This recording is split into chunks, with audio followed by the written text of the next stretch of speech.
안녕하세요. 저는 오사카에 거주 중인 30대 임산부랍니다. 지난달까지는 한국에 있었지만 아이를 위해 일본으로 다시 돌아왔어요. 저는 아버지가 한국인, 어머니가 일본인인 혼혈이랍니다. 아버지는 대릴 사이로 외할아버지께서는 아버지를 어머니보다 더 많이 의지하고 믿음직스럽게 생각하신답니다. 물론 초반에는 아버지의 국적 때문에 자리 잡기 힘드셨다고 들었어요. 하지만 그것도 얼마 못 가 쏙 들어갈 정도로 아버지의 능력이 뛰어났다고 하더군요. 지금도 외할아버지께서는 어머니가 제일 잘하신 일이 두 가지 있는데 하나는 아버지를 만나신 거고 두 번째가 저를 낳은 것이라고 농담처럼 말씀하신답니다. 저는 아버지의 영향으로 늘 집에서 한국어를 사용해야 했어요. 어머니께서도 능숙하게 한국어를 구사하셨고요. 그래서인지 저는 한국에 대한 로망이 있었어요. 그래서 대학은 무슨 일이 있어도 한국에서 다니겠다 결심했고 그 꿈을 이뤘죠. 남편을 처음 만난 것도 한국에서 공부를 하던 때였어요. 서점에서 아르바이트를 했는데 남편도 함께였죠. 저보다 나이도 많은 남편은 다니던 회사를 그만두고 서점에서 아르바이트를 하며 일본에 갈 계획을 세우고 있었습니다. 그러다 제가 일본인이란 사실을 알고 일본어를 가르쳐달라고 말했죠. 솔직히 처음에는 좀 꺼려졌어요. 너무 갑작스럽다는 생각이 들었거든요. 하지만 당시의 남편은 그만큼 필사적이었어요. 남편의 진심을 알고 난 뒤로는 저 역시 열정적으로 일본어를 알려주었죠. 그렇게 맺어진 인연은 제가 귀국하면서 끊어졌답니다. 일본으로 돌아와서 가업을 이어야 하는 상황이었던 저는 남편에 대해 까맣게 잊고 살았죠. 하지만 저희가 그냥 그렇게 헤어질 운명은 아니었던 모양이더군요. 거래처에서 남편을 다시 만났을 때 저는 무언가 우리 둘 사이에 운명의 붉은 실이 연결되어 있다는 느낌이 들었어요. 그렇게 다시 만난 저희는 한국에 있었을 때와는 또 다른 감정으로 만나기 시작했고 결국 결혼을 약속했답니다. 하지만 저희가 결혼에 성공하기까지 쉽지만은 않았어요. 무엇보다도 시아버지께서 죽어도 이 결혼은 안 된다고 하셨거든요. 남편은 3남 1녀의 장남이었어요. 위로 하나 있던 누나는 20살이 되자마자 집을 나가 죽었는지 살았는지 소식을 알 수 없다고 했죠. 한국에서는 장남이 집안을 이어간다는 이미지가 강하다고 들었는데 확실히 그런 점이 있더군요. 제가 외동이라 남편이 대릴 사이로 들어와야 하는 상황이었는데 시아버지께서는 당연히 그 사실을 받아들이지 못하셨답니다. 세상에 장남이 집을 두고 어딜 간다는 말이야? 거기다 일본 사람이라니. 맏며느리가 일본 사람이라는 소문 나면 내가 창피해서 동네에서 어떻게 얼굴을 들고 다니냔 말이냐?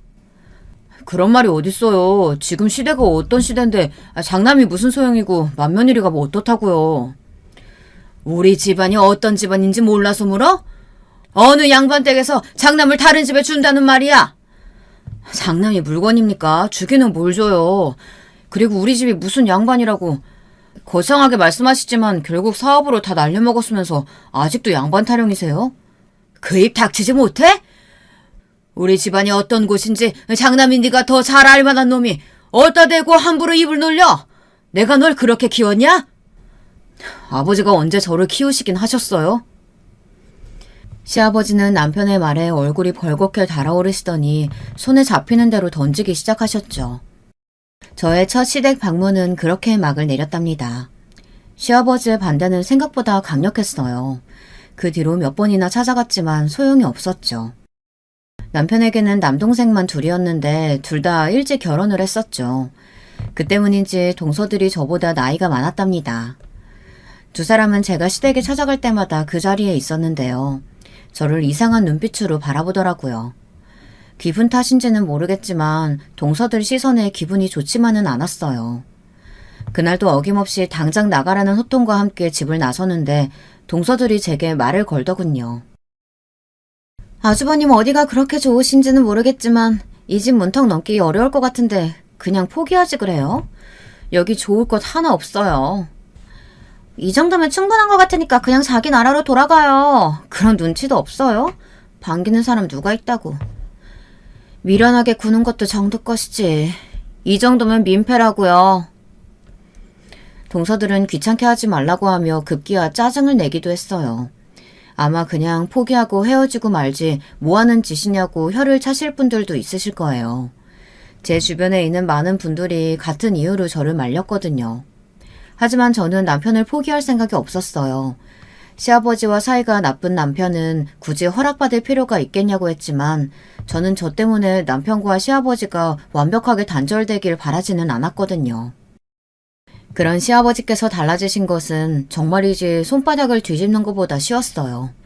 그렇게 싫다고 하시던 시아버지께서는 저를 갑자기 집으로 들이셔서는 아버지께서 무슨 일을 하시는지 제가 어떤 일을 하는지 구체적으로 물어보셨어요. 저는 숨길 것이 없었기 때문에 시아버지께서 알고 싶어 하시는 것들에 대해 솔직하게 대답했죠. 그러니까 그 큰 사업을 하는 집안이란 말이지? 아버지께서 수완이 좋으셔서 외할아버지 때보다도 규모가 많이 커지기는 했어요. 외할아버지도 늘 아버지를 칭찬하셨고요. 그런데 아버님, 갑자기 왜 그런 것들을 물어보세요? 내가 들은 것들이 있어서 말이지.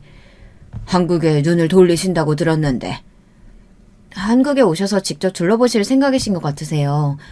그런데 아버님, 그런 소식은 어떻게 아셨어요? 귀한 우리 집 장남이 대리 사이로 가야 되는데 내가 그런 것도 모를 것 같아? 그런 말씀이 아니라 갑자기 불러서 저희 가족 사업에 대해 관심을 보이시길래 무슨 일인가 해서요. 확인하는 거야, 확인. 그래서 결혼식은 어디서 할 생각이냐? 설마 일본에서 하는 건 아니지? 제 질문에 시아버지께서는 말을 얼버무리시며 화제를 돌리셨어요. 저는 당연히 한국에서 하고 갈 생각이라고 했죠. 시아버지께서는 결혼식을 어디서 어떻게 할 예정인지도 구체적으로 물어보셨지만 아직 허락을 받지 못해 결정난 것은 아무것도 없다고 답했어요. 제 대답에 마음이 드셨는지 아니면 계속해서 찾아와 문을 두드린 것에 마음이 풀리신 것인지는 모르겠지만 시아버지의 행동이 180도 달라진 것은 분명했어요. 저한테 나를 세우며 소리를 지르신 적이 전혀 없던 사람처럼 다정한 목소리로 모르는 것들은 동서에게 물어가며 배우라고 그렇게 말씀하시더라고요. 동서들에게도 형님으로 모시고 함부로 하지 말라고 말씀하기도 하시고요. 저는 의아했지만 결혼 승낙을 받았으니 되었다 싶었죠. 하지만 제게 남은 것은 그것만이 아니었어요. 기어코 이 집으로 밀고 들어올 생각인 것 같은데 우리한테 형님 대접 받고 싶으면 처신 잘하는 게 좋을 거예요. 나는 형님 대접 받을 생각 전혀 없어요. 같은 며느리끼리 꼭 그렇게 지낼 필요 있겠어요? 같은 며느리라뇨. 어떻게 우리랑 같을 수가 있어요? 꿈도 크지. 동서들은 저와 자기들은 엄연히 다르다며 큰 소리를 치더군요. 제 상식에서는 도저히 이해가 되지 않았어요. 오히려 맏며느리면 제가 더 윗사람일 텐데 어떻게 저렇게 말을 하나 궁금하기도 했고요. 그래서 남편에게 이 모든 사실을 이야기하곤 혹시 제게 거짓말한 것이 있느냐고 물었어요. 남편은 망설임 끝에 솔직하게 자신에 관해 이야기를 해주었죠. 그 내용은 제가 한 번도 상상한 적 없는 것이라 충격 그 자체였습니다. 한동안은 남편에게 한마디 말도 할 수 없을 정도로 놀라운 이야기였답니다. 사실 남편은 시아버지의 혼외자였어요. 원래 시아버지와 남편을 낳아준 어머니는 약혼 관계였다고 해요. 그런데 시아버지께서 다소 거친 행동으로 어머니가 크게 다치시는 일이 발생했고 그 사실을 안 남편의 외가에서 파혼을 선언한 거였죠. 하지만 그 사실을 받아들이지 못했던 시아버지께서 강제로 어머니와 관계를 가지셨고 그 때문에 태어난 쌍둥이 자식이 바로 남편과 형님이셨죠. 어머니는 남편과 형님을 낳고 얼마 지나지 않아 돌아가셨고요. 그 이후에 시아버지께서 지금의 시어머니를 만나 서방님 둘을 낳고 살았다고 해요. 물론 시어머니께서도 3년 전에 암으로 돌아가셨고요. 남편은 이런 사실들을 20살이 되어서야 알았다고 합니다.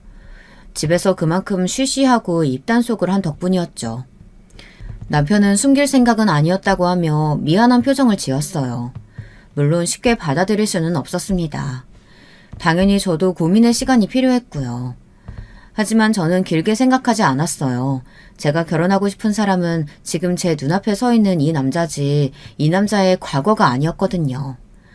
물론 혼외자식이라는 점을 불편하게 받아들일 친척들도 있었어요.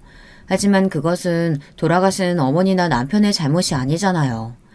무엇보다도 저희 부모님은 그동안 지켜본 남편의 성품을 믿는다고 하시며 크게 신경 쓰지 않겠다고 하셨죠.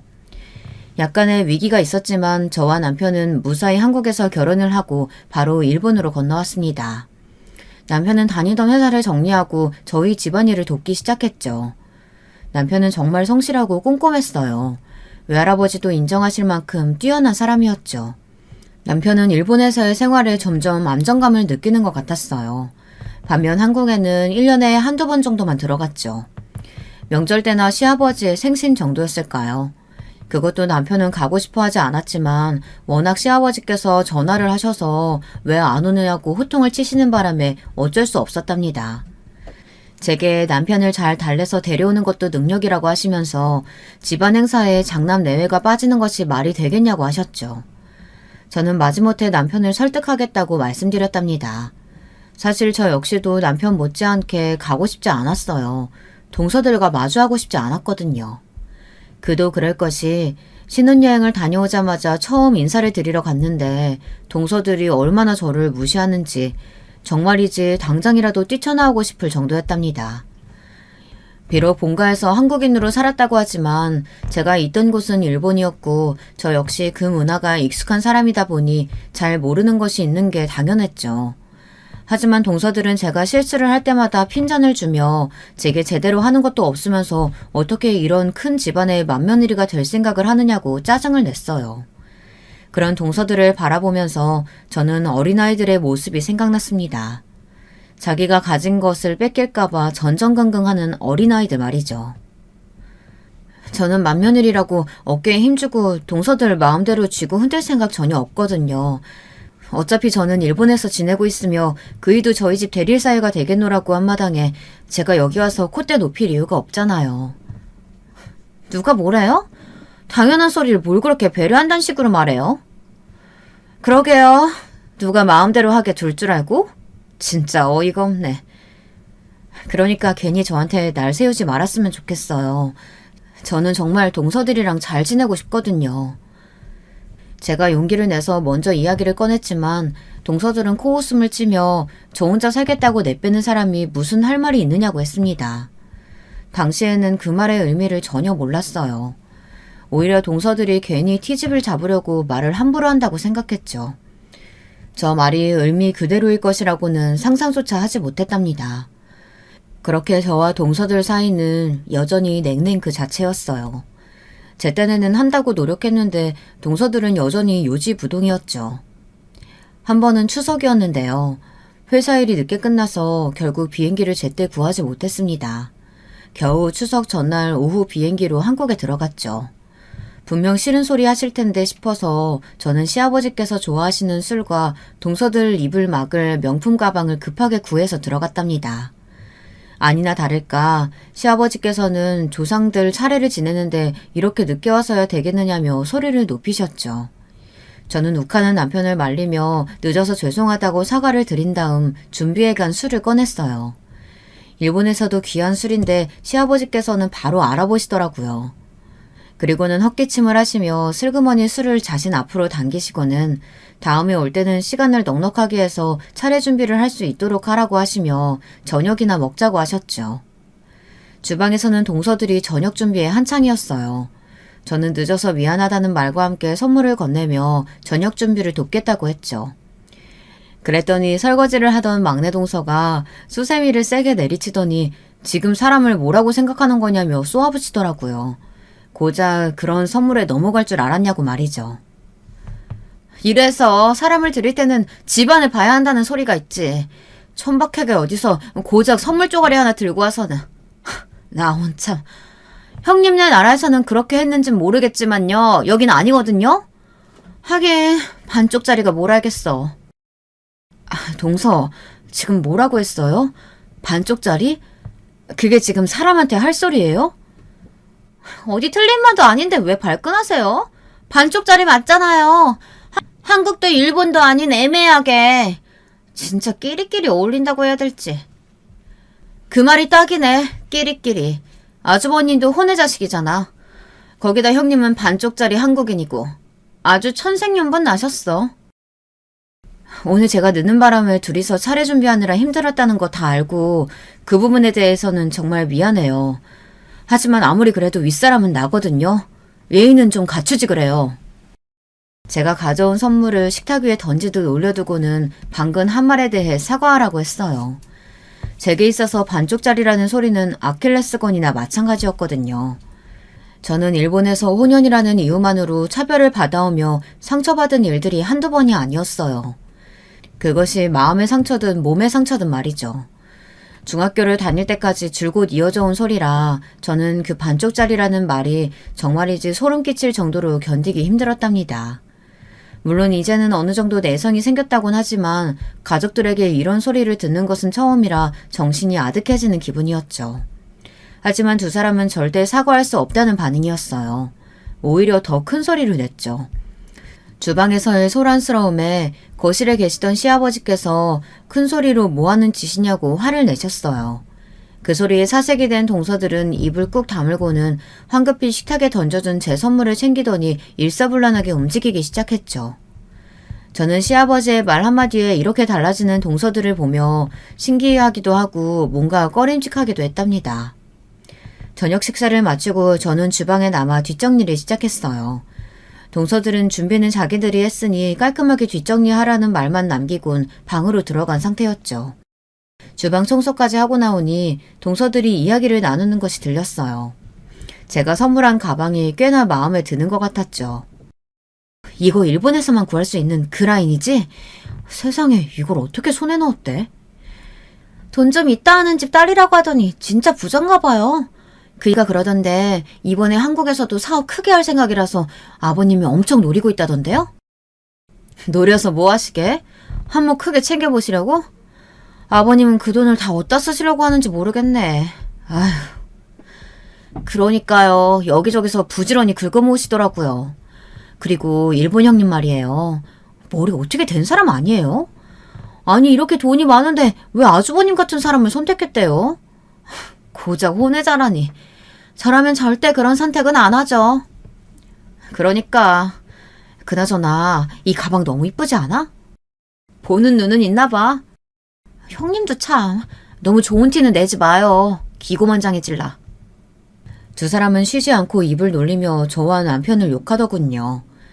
그 와중에 가방을 마음에 들어하는 모습에서 참 속물도 이런 속물이 없구나 싶었죠. 저 역시 두 사람을 속으로 욕하면서 방으로 들어왔답니다. 다음날 아침 일찍부터 차례를 지내고 저희 부부는 일이 많이 밀려있다는 핑계로 급하게 일본으로 돌아왔어요. 물론 당연히 거짓말이었죠. 저와 동서들 사이는 점점 멀어져 갔어요. 저는 시댁과 얽히면 안 되겠다는 생각이 들어 시아버지께 드리던 전화도 점점 뜸하게 드리게 되었고요. 그러던 어느 날이었어요. 갑자기 연락이 오신 시아버지께서 겨울 휴가를 일본에서 보내겠다고 하시더군요. 온 가족들을 다 데리고 갈 생각이니 공항에 나와 있으란 말을 하시는데 남편은 눈에 띄게 싫어하는 모습이 역력했어요. 왜 일본으로 오시는지 알 수 없다고 했지만 저는 어쩔 수 없지 않겠느냐고 말하며 그런 남편을 달랬죠. 저는 부디 큰일 없이 잘 넘어가기 바라기만 했답니다. 하지만 가족여행은 순탄치 않았어요. 저는 부모님께 부탁드려 고즈넉한 별장으로 시댁 식구들을 모셨어요. 공항에 리무진까지 보내는 등 나름 이벤트적인 요소들도 준비했고요. 이런 저의 행동에 서방님과 시아버지께서는 무척이나 만족하신 얼굴이었지만 동서들은 내심 놀랐는지 눈치 보기 바쁘더라고요. 숙소에 도착한 서방님과 아버님은 노천 온천에 놀라시며 대접을 제대로 받는다고 즐거워하셨죠. 그래, 우리 집안 맏며느리답구나. 이렇게 어른 모실 줄도 알고. 안 그래도 몸이 찌뿌둥했는데 온천에 몸부터 담가야겠다. 우리 맏며느리 덕분에 아주 몸이 가뿐해서 가겠어. 고생했다. 네가 진짜 맏며느리답게 처신을 잘했어. 며느리 덕 좀 보자. 편한 시간 보내세요, 아버님. 혹시 술이나 더 필요하신 것 있으시면 저기 버튼 누르시면 돼요. 마사지사도 준비해뒀습니다. 그래, 잘했어. 역시 내 며느리다. 아버지께서는 무척이나 흡족한 얼굴로 저를 칭찬하셨어요. 제 칭찬이 계속될수록 동서들의 얼굴은 점점 검게 변해갔죠. 저는 서방님과 동서가 지낼 방도 안내하고는 제 방으로 돌아왔습니다. 줄곧 긴장을 해서 그런지 금방 몸이 녹초가 되더라고요. 남편은 이렇게 할 필요 없었다고 하며 뭐가 예쁘다고 이렇게까지 준비했느냐고 하더라고요. 저는 꼬투리 잡혀서 두고두고 이야깃거리 되는 것보다는 이쪽이 낫지 않겠느냐고 했습니다. 그러면 남편에게 너무 미안해하지 말고 그저 평소처럼 행동하면 된다고 권해주었답니다. 저녁 시간이 되어 가족들이 다 한자리에 모였어요. 동서들 얼굴은 한결 아까보다는 나아졌지만 여전히 저와는 시선을 맞추지 않으려고 하더라고요. 맛있는 요리에 기분이 좋아지신 시아버지와 서방님들은 결국 술에 취해 몸을 가누지 못할 지경이 되었답니다. 사람을 시켜 각 방으로 모셔두고 나오는데 동서들이 저를 기다리고 있더군요. 피곤할 텐데 들어가서 쉬지 않고요. 저 기다리셨나요? 무슨 꿍꿍이세요? 우리 집안에 관심 없다고 하지 않았어요? 맞아요. 관심 없어요. 분명 말했잖아요. 왜 사람 말을 못 믿어요? 믿게 해야 믿죠. 다른 송쌤이 있는 거 아니면 이게 다 뭔데요? 아버님 비위 맞추려고 아주 알랑방귀 제대로 끼던데 뭘 노리냐고요? 노리기는 뭘 노린단 말이에요. 그동안 우리 부부가 한국에 들어갈 일이 없다 보니까 가족들한테 미안한 일이 많아서 이번에 만회할 생각으로 준비했는데 동서들은 마음에 안 드나 봐요. 제 설명에 동서들은 움찔하더니 제가 진정 다른 속셈이 있는 것은 아니냐고 연거푸 물어보았어요. 저는 몇 번이나 다짐해줄 수 있다고 말하며 필요하면 공증이라도 받으라고 했죠. 저는 정말 시댁의 재산에는 관심이 없었거든요. 동서들은 알겠다고 하며 행동을 조심히 하라고 경고를 남기고는 자신들 방으로 들어가 버렸죠. 기분이 나쁘기는 했지만 이번 여행만큼은 온전히 참아주겠노라 생각했던 저는 그저 아무 일도 없다는 듯 행동했죠. 그렇게 여행은 무사히 끝나는 것 같았어요. 하지만 마지막 날 식사를 하고 나오는데 동서가 거친 손길로 저를 붙들더군요. 저는 조여오는 소목이 너무 아파서 이거 놓고 이야기하자고 했지만 소용없었어요. 이게 무슨 행패예요? 우리가 어떤 마음으로 참고 살았는데 감히 우리 몫을 넘봐? 다른 속셈 없다고 했던 말 다 거짓말이지? 진짜 사람 말을 왜 이렇게 못 믿어요. 봐요. 내가 뭐가 더 부족하겠어요. 근데 왜 우리 걸 탐내나냐고요. 알고 있었죠? 아버님 유언장 바꾸셨던 사실. 저는 뜬금없이 튀어나오는 유언장이란 말에 고개를 갸웃거렸어요. 아버지께서 유언장을 미리 써주셨다는 사실조차 모르고 있었거든요. 저는 유언장에 무슨 이야기가 있든 자신과는 아무런 관계가 없다고 말했어요. 하지만 동서들은 막무가내였죠. 첫째 동서는 사진 한 장을 내밀며 한글을 읽을 줄 알면 똑바로 보라고 하더군요. 사진에는 시아버지의 유언장으로 보이는 서류들이 찍혀 있었어요. 그곳에는 시아버지의 재산의 3분의 1을 장남과 맏며느리에게 주겠다고 되어 있었죠. 저는 역시 처음 듣는 소리라 당황하며 이게 사실이냐고 물었어요. 첫째 동서는 제가 자신들을 놀린다고 생각했는지 더 거칠게 제 팔을 붙들고 앞뒤로 흔들기 시작했죠. 그리고는 자신들 모르게 무슨 짓을 저지르고 있느냐며 솔직히 다 이야기하라고 윽박을 질렀어요. 하지만 저는 정말 이제 해줄 말이 하나도 없었습니다. 시아버지께서 무슨 생각으로 저희 부부에게 재산을 그렇게 남겨주신다고 하는지 전혀 짐작조차 가지 않았죠. 더럽고 치사한 시집살이 그동안 무슨 마음으로 참고 참아왔는데 고작 돌아오는 게 이런 거라고요? 그것도 이 반쪽짜리 형님 때문에? 저는 정말 모르는 일이라니까요. 저한테 와서 이렇게 이야기한다고 해서 달라지는 건 아무것도 없어요.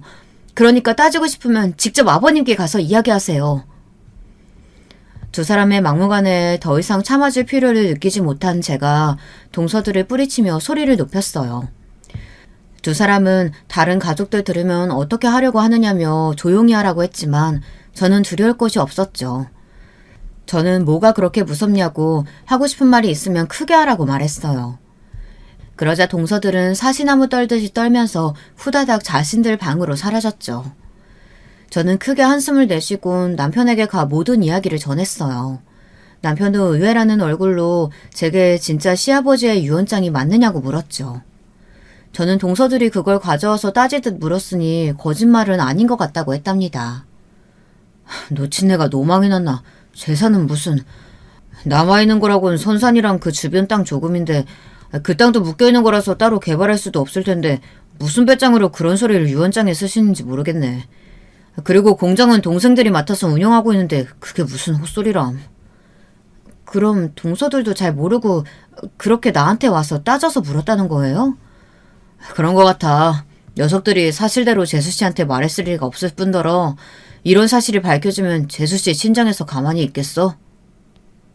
남편은 동서들이 결혼할 때 있었던 일들을 이야기해 주더라고요. 시아버지께서 종갓집에서는 함에 넣어 보내는 것이 결혼식에 입을 한복과 간소한 예물 정도가 전통이라고 하셨으면서 동서들에게 혼수로는 가전제품은 물론이고 집까지 해오라고 하셨다고 하더군요. 저는 그런 소리를 들은 적이 없어 전혀 모르고 있었죠. 아니면 충분히 받으셨다고 생각하신 건진 모르겠지만 제게는 혼수 소리를 한 번도 하지 않으셨답니다. 남편은 그렇게 혼수를 준비해서 보냈는데 알고 보니 빈 껍질이라고 하면 재수씨들 친정에서 가만히 있겠느냐고 했죠. 시아버지께서 돈 좋아하고 대접받는 거 좋아하는 그런 분이라고 생각은 했지만 이렇게까지 동서들을 기만했을 거라고는 생각지도 못했다 보니 제게 화를 내던 두 동서들이 불쌍하다는 생각마저 들었어요. 남편은 시아버지의 유언장을 알고 있다는 사실이 밝혀지면 좋을 것이 없으니 그저 가만히 있으라고 하더군요. 저는 내키지는 않았지만 고개를 끄덕일 수밖에 없었죠. 남편의 말이 있기는 했지만 저 역시 일이 바쁘다 보니 가족여행의 마지막 날 있었던 일은 제 기억 속에서 차츰 희미해져 갔습니다. 해가 바뀌고 설날이 되었죠. 이번에는 미리 비행기표를 준비해둬서 일찍 한국으로 들어가서는 남편을 낳아주신 어머니 산소에도 찾아뵙고 인사를 드렸어요. 그리고는 차례를 준비하려고 시댁으로 향했죠. 가족 여행 이후 한 달 조금 넘는 시간이 흘렀을 뿐인데 집안 분위기가 많이 달라진 것 같았어요. 무엇보다도 동서들의 표정이 무척이나 어두워 보였죠. 저는 무슨 일이 있느냐고 물었지만 동서들은 대꾸조차 하지 않았어요. 제가 도울 수 있는 일이라면 뭐든 할 테니까 이야기해봐요. 집에 무슨 걱정거리라도 있어요? 얼굴이 왜 이렇게 많이 상했어요? 한국에 있지도 않은 사람이 도와주기는 뭘 도와줄 수 있다고 그래요? 그딴 값싼 동정 필요 없으니까 치워요. 형님한테 손 벌릴 일 없을 테니까 신경 끄세요. 우리도 자존심이 있지. 형님 따위한테 손 벌릴 순 없죠. 동서들은 여전히 날선 반응으로 저를 밀어냈어요.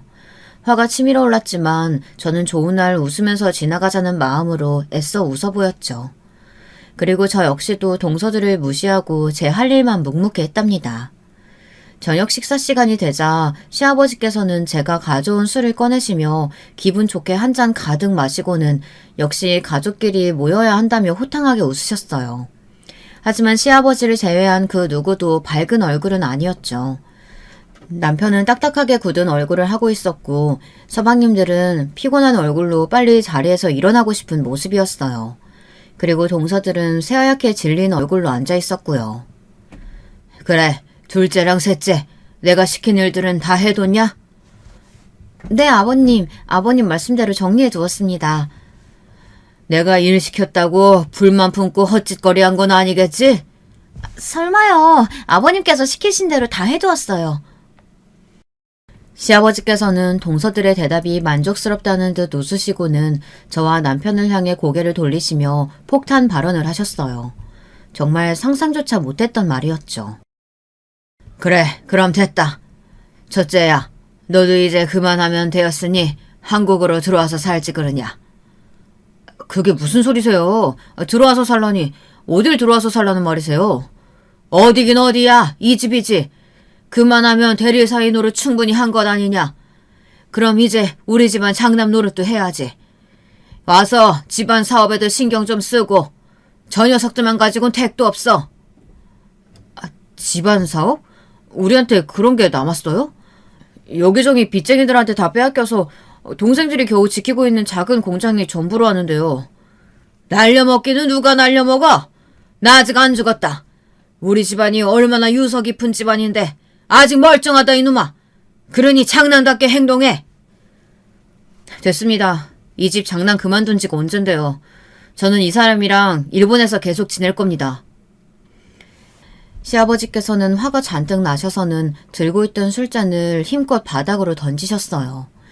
그리고는 남편을 향해 밥그릇을 엎어버렸죠. 순식간에 일어난 일이었어요. 다들 숨죽이고 남편과 시아버지를 바라보았죠. 남편은 조금의 흔들림도 없이 시아버지를 바라보고 있었고요. 얼마의 시간이 흘렀을까요? 이윽 후 남편이 더 이상은 이런 행패에 무서워하던 자식은 없다고 하더니 그동안 동생들을 그렇게 힘들게 하셨으면 적어도 양심은 좀 남아있으셔야 하는 것 아니냐며 말을 남기곤 제게 나가자고 하더군요. 저는 군소리 없이 남편을 따라 일어났습니다. 그날 이후 시아버지께서 몇 번이나 제게 전화를 걸어서는 당장 정리하고 한국으로 들어오라고 하셨어요. 네 남편이 그런다고 너까지 내 말 무시할 셈이냐? 어디 하늘 같은 시아버지 말씀에 토를 달아, 토를 달기는. 아버님, 그래도 저희가 여기서 하던 일이 있는데 갑자기 정리하라고 하시면 저희도 힘들어요. 그리고 그이도 여기서 자리 잡았고 누구보다도 잘하고 있는데 무슨 수로 정리를 해요. 그럼 그 일 가지고 한국 오면 되는 거 아니냐. 어차피 양가 사돈으로 맺어졌는데 그 사업 가지고 와서 우리 집안 걸로 만들면 되잖아. 그게 무슨 말도 안 되는 소리세요. 저희 집안 사업이 왜 시댁 사업이 되는데요. 그럼 내 며느리 내 아들이 하는 사업인데 당연히 내 거지. 그만 쫑알거리고 시키는 대로 해라. 시아버지께서는 일방적으로 무조건 다 가지고 들어오라고 하셨지만 저와 남편은 꿈쩍도 하지 않았어요. 시아버지의 재촉이 날로 심해졌지만 저희는 모르는 척만 하고 있었죠. 저희가 반응이 없자 시아버지께서도 지치셨는지 점점 연락이 뜸해지셨죠. 그러다 사건이 터진 것이었어요. 원래 돌아가신 시어머니 제사에는 저희 부부가 일체 참석을 하지 않았어요. 남편은 시어머니께서 자신을 보고 싶어 하지 않을 거라고 했고 서방님도 굳이 저희 부부가 참석할 일은 아니라고 하셨죠. 그런데 시아버지께서 이번 제사에는 모든 가족들이 다 참석해야 한다고 하시더라고요. 공개할 것이 있다고 하시면서 말이죠. 당연히 남편은 우리와 상관없는 일인데 뭐하러 가겠냐고 했지만 시아버지께서는 저희 부부와도 깊은 연관이 있으니 꼭 참석하라고 하셨답니다. 남편은 끝까지 가지 않겠다고 고집을 부렸고 결국에 저만 한국행 비행기를 타야 했죠. 시댁에 도착하자마자 저는 무언가 이상하다는 느낌을 받았어요. 집안이 조용했죠. 분명 제사 준비로 정신없이 바빠야 하는 상황임에도 집안은 고요하기만 했어요. 저는 동서에게 전화를 걸었어요. 동서 어디에요? 지금 도착했는데 아무도 없네요? 아, 형님 오셨어요? 잘 됐네요. 지금부터 형님이 제사상 준비 좀 하세요. 우리는 못 가니까. 지금? 준비하는 건 상관없지만 갑자기 동서들은 못 온다니 무슨 소리예요? 무슨 일이라도 있었어요? 그동안 우리가 몰랐던 거죠. 형님을 두고 왜 우리가 그런 허드렛 일을 했는지. 원래 그런 일들은 형님 같은 반쪽짜리들이 해야 하는 건데 우리가 너무 착해가지고 바보같이 다 하고 있었지 뭐예요? 뜬금없이 이게 무슨 소린지 모르겠는데 지금 어디에요 둘 다? 우리요? 우리 지금 막 동남아에 도착했어요. 허드렛 일 할 사람 따로 있는데 우리도 즐기면서 살려고요. 예전 같았으면 우리 집안에 발도 못 디뎠을 사람이 맏며느리라고 온갖 유세는 다 떠는데 그걸 참느라고 얼마나 힘들었는지 알아요? 아버님 사랑 좀 받는다고 눈이 이마에 붙어서는 꼴같잖게.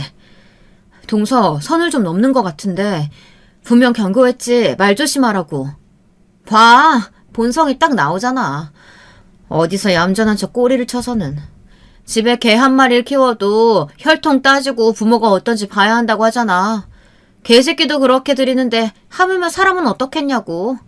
반쪽짜리 주제에 어디서 홀랑 재산을 가져가려고. 야, 내가 집안 행사 애써준다고 참아주니까 눈에 보이는 것이 없니?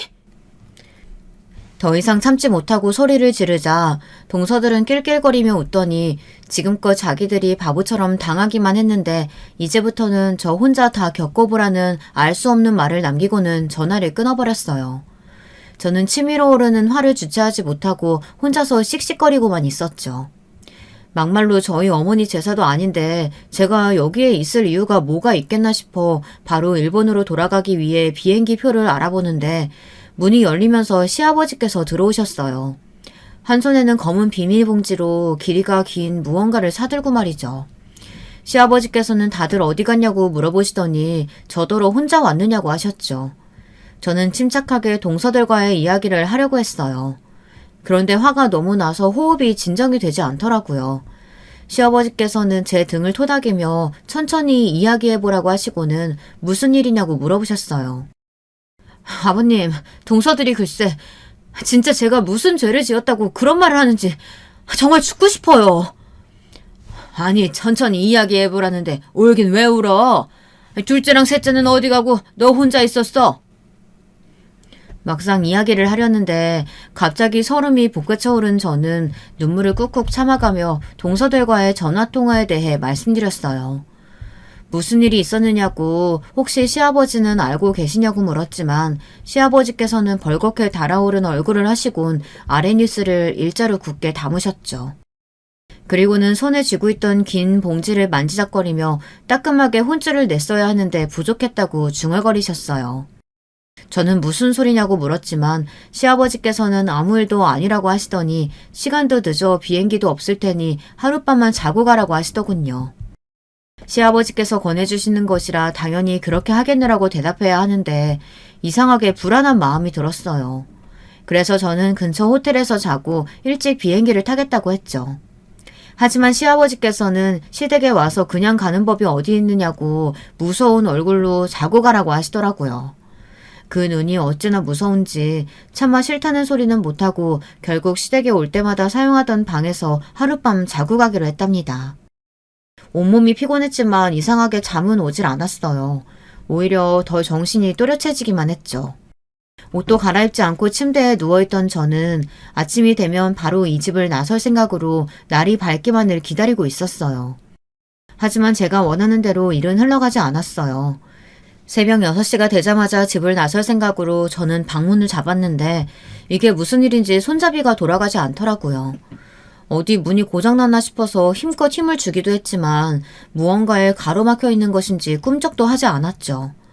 저는 문을 두드리며 시아버지를 불렀어요. 벽이 얇은 집이라 큰 소리가 나면 들리고도 남을 텐데 방 밖은 고요하기만 했죠. 저는 남편에게 전화를 걸었어요. 아직 자고 있는지 전화를 받지도 않더군요. 충전기를 챙겨오지 않아 남아있는 배터리도 얼마 되지 않는데 문이 열릴 기미가 보이지 않더라고요. 저는 있는 힘껏 문을 두드리며 열어달라고 외쳤지만 달라지는 것은 아무것도 없었죠. 저는 서둘러 119를 불렀어요. 그런데 그때 방에서 시아버지의 목소리가 들렸어요. 얌전히 있지 못해? 우리 아들 올 때까지면 되니까 소리 내지 말고 조용히 있어. 아버님, 이게 무슨 짓이세요? 사람을 가둬 주시다뇨.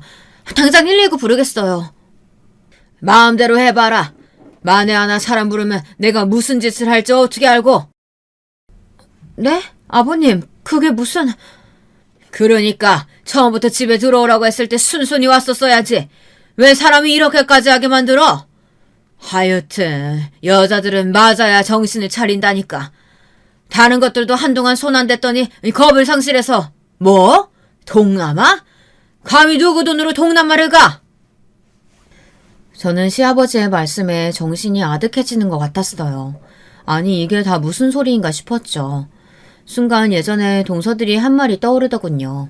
저더러 혼자 살겠다고 빠져나갔다는 말을 했는데 그 말의 뜻이 이것인가 싶었죠. 문 밖에서는 회초리를 휘두르는 소리가 들렸어요. 시아버지께서는 몇 대 맞다 보면 시아버지를 공경하는 마음이 생길 것이라는 이해할 수 없는 말을 하면서 문을 열고 계셨죠. 문고리가 돌아가는 모습이 보이는데 정말이지 죽을 것 같이 무섭더라고요. 문이 열리고 시아버지께서 흉흉하게 회초리를 가지고 방 안으로 들어오셨어요. 저는 최대한 몸을 웅크리고 구석으로 숨었지만 시아버지께서는 오묘한 웃음을 지으시며 다가오셨죠. 진짜 이대로 죽는구나 싶은 그때였어요. 갑자기 어수선한 소리가 들리면서 시아버지를 찾는 남자들의 목소리가 멀리서 들렸죠. 이게 무슨 일인가 싶어 시아버지께서 몸을 돌리시는 그때 저는 있는 힘껏 시아버지를 밀치고 방 밖으로 달려나왔습니다. 그리고는 살려달라고 소리를 질렀죠. 제 뒤를 따라 시아버지가 나오시는 소리가 들렸고요. 저는 맨발로 미친 듯이 사람들의 소리가 들리는 곳으로 달려갔어요. 경찰이더군요. 저는 살려달라고 소리를 지르며 경찰을 향해 몸을 날렸어요. 경찰들은 이게 무슨 일이냐고 제게 물었고 저는 반쯤 정신이 나간 상태로 시아버지가 저를 가두고 때리려고 했다고 말했어요. 하지만 급한 나머지 일본어로 외쳤죠. 제 말을 이해하지 못한 경찰들이 서로 시선을 교환하고 있는 와중에 한 여자 경찰이 큰 소리로 외쳤어요. 시아버지가 이분을 가두고 때리려고 하셨답니다. 저 사람인 것 같아요. 여기가 어딘지 알고 감히 내 허락도 없이 들어와! 박기철 씨 되십니까? 경찰입니다. 상습적으로 며느리를 때린다는 신고가 있어서요. 내가 때리긴 누굴 때렸다는 거야? 고작 이런 일로 내 집에 허락도 없이 들어와? 서장 어딨어? 당장 서장 데려와! 저도 어젯밤부터 갇혀있다가 방금 맞을 뻔했어요. 맞아요, 저 사람. 시아버지께서는 자신은 그런 적 없다고 발뺌하셨지만 제가 나서서 상황을 설명하자 경찰 두 사람이 시아버지의 팔 양쪽을 잡고는 서로 가서 이야기를 좀 하자고 하더군요. 시아버지께서는 자신이 뭘 잘못했다고 끌고 가느냐며 당장 서장을 부르라고 소리를 지르셨지만 경찰들은 묵묵히 시아버지를 경찰차에 태우기만 할 뿐이었어요. 제게 함께 가서 상황을 증언해달라고 하셔서 저 역시 경찰서를 향했죠. 경찰서에 도착해서도 시아버지께서는 자신에게는 아무런 잘못이 없다고 하시며 다 며느리들이 작당을 하고 모함을 하고 있다고 하셨어요.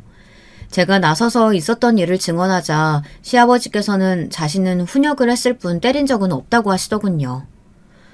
이것들이 어른들만 알기를 우습게 여기길래 내가 가르침을 좀 줬을 뿐이야.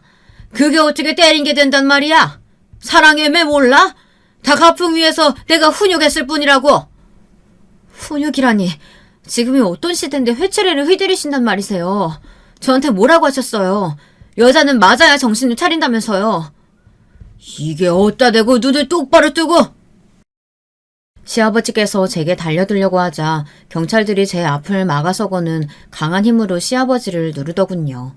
잠시 후 남편이 헐레벌떡 경찰서로 들어왔어요.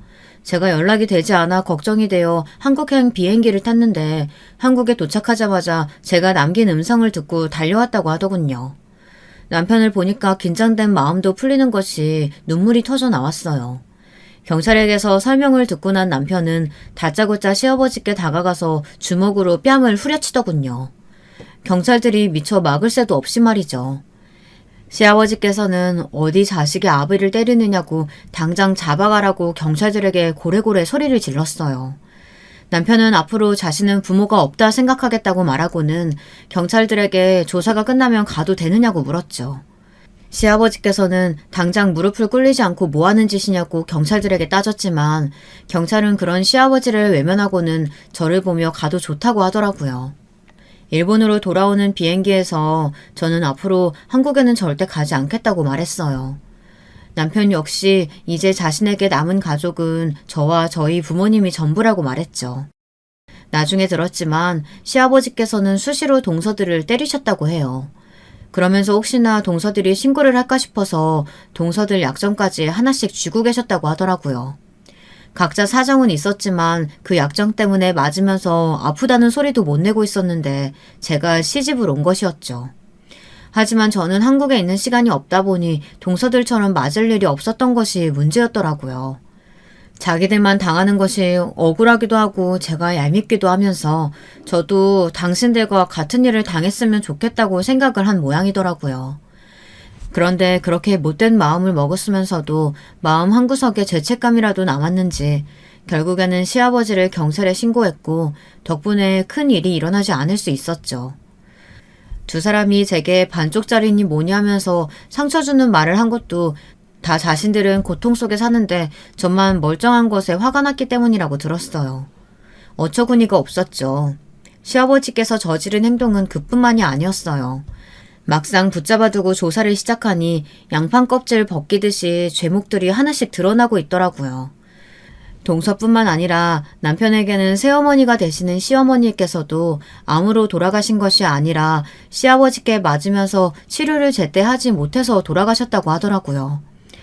그때까지만 하더라도 시아버지께서 돈도 힘도 있으시다 보니 사람을 사서 없던 일로 수습을 하신 모양인데 이번 사건으로 그것마저 다 밝혀진 것이죠. 그것 말고도 시아버지의 악행은 끝도 없었어요. 그 중에서는 저희 아버지와 관련된 일도 있었답니다.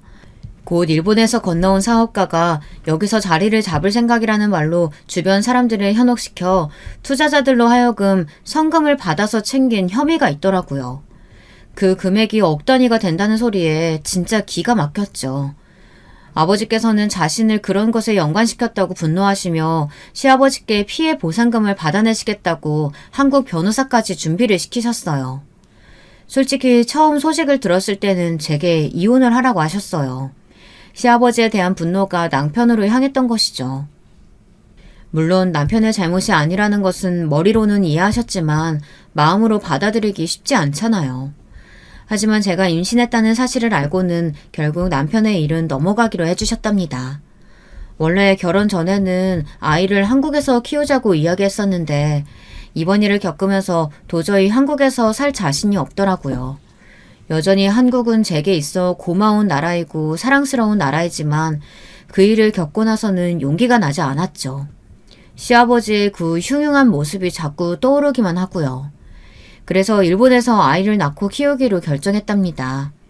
혹시나 나중에 우리 아이가 자라 아버지의 나라, 외할아버지의 나라가 궁금하다고 한다면 그때는 마음이 바뀔지도 모르겠네요.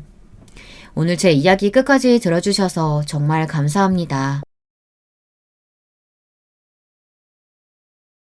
안녕하세요. 저는 현재 서울에 사는 40대 여자입니다.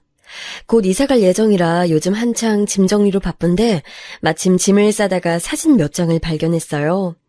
어린 시절 엄마와 둘이 찍은 사진인데 그 사진을 보니까 예전 생각이 많이 나면서 어디서도 말한 적 없는 제 인생에 대해 터놓고 싶어져서 용기 내어 제보하게 됐습니다. 다들 인생에 대해 말할 때 빼놓을 수 없는 게 바로 가족이잖아요? 그건 저도 마찬가지랍니다. 약간 제가 대한민국의 평범한 사람들과 다른 점이 있다면 저는 아빠가 없다는 점이에요. 아빠 없는 사람 많은데 하실 수도 있는데 저는 아빠의 이름도 얼굴도 전혀 모릅니다. 심지어 살았는지 죽었는지도 모르고 제가 태어났을 때 엄마 옆에 아빠가 없었다는 사실은 알고 있어요. 저의 아주 오래전 최초의 기억은 아주 시골에서 엄마랑 살았던 기억입니다. 온 사방이 푸른 나무와 풀들로 뒤덮인 곳이었고 인가도 몇 없는 진짜 시골 중에서도 엄청난 시골이었어요. 그곳에서 엄마와 저는 높은 언덕에 있던 집에 둘이 살았는데 저는 어릴 때 또래 친구도 없을 정도로 고립된 곳이었습니다. 엄마랑 둘이 곤충도 잡고 야생화도 구경하고 그랬던 기억이 아주 생생한데 마을 사람이라고 해봤자 진짜 10명이 될까 말까한 그런 작은 시골 마을이었어요. 엄마는 딱히 직업이 있진 않았고 저랑 눈을 뜨고 밤에 잠을 잘 때까지 계속 모든 순간을 함께 했습니다. 저한테 엄마의 의미는 엄마이자 친구이자 선생님이자 그냥 제 인생 그 자체였어요. 그러다 초등학교에 입학할 나이가 됐는데 워낙 작은 마을이라 초등학교조차 마을에 없었습니다. 그래서 언덕을 2개나 넘어야 초등학교가 나왔는데 사실 말이 언덕이지 그냥 산이었어요. 그렇게 매일 엄마랑 저는 산을 타고 같이 학교에 갔는데 힘들진 않았고 오히려 신나고 재밌었습니다.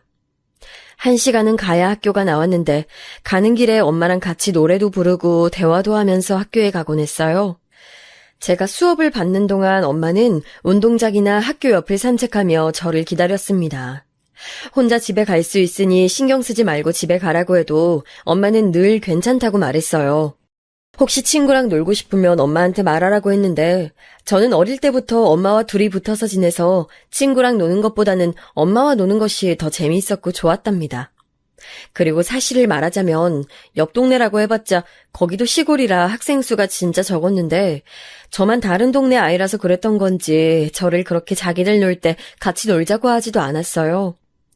집이 언덕을 2개나 넘어야 하니까 친구들은 우리 집에 놀러 온 적도 없었고 그렇다고 제가 친구들과 놀면 집에 오는 게 힘드니까 저는 엄마와 늘 등교와 하교를 같이 했습니다.